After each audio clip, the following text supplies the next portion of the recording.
Hello, I'm Greg Crawford with World News Trust. And now it's time for today's rant. As if there weren't enough reasons to despise international megacorporations, this week I read that the former CEO and now chairman of the board of Nestle, one Peter Brabeck-Letmathe, recently said in public, with his bare face hanging out, that people have no right to water. I'll wait while you pick yourself up off the floor.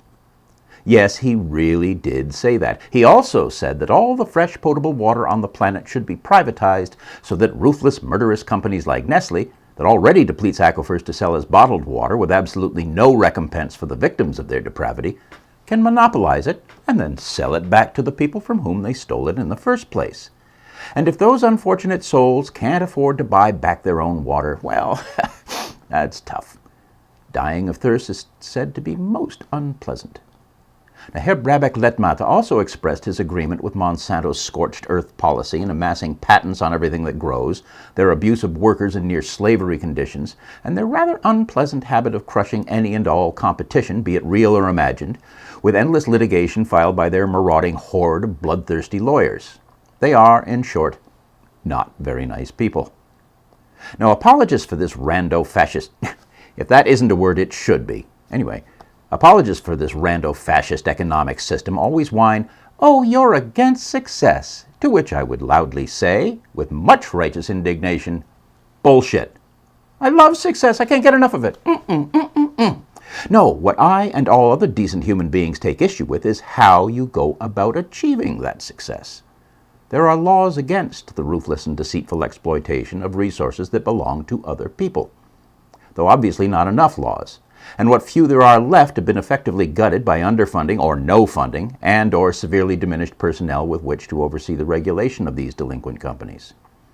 Now, one horrific example of what happens when laissez-faire capitalism is allowed to run amok occurred just last week in West Texas, which is actually in Central Texas, not in West Texas. But okay, we're going to skip that who's on first merry-go-round. Anyway, the right-wing religious zealot who owned a fertilizer plant right next to a school in a residential area had 1,000 times more ammonium nitrate stored in the plant than was allowed by law. But Ayn Rand's bumper sticker philosophy eschews altruistic concerns for anything or anyone, so he ignored those laws more than once. Actually, more than 100 times. And now dozens of people are dead, hundreds are injured, and many more hundreds are homeless. And his precious profits are in the toilet. Were it for me to decide, he would spend his last few moments on earth locked in a room with the family members of those he murdered through his greed and negligence.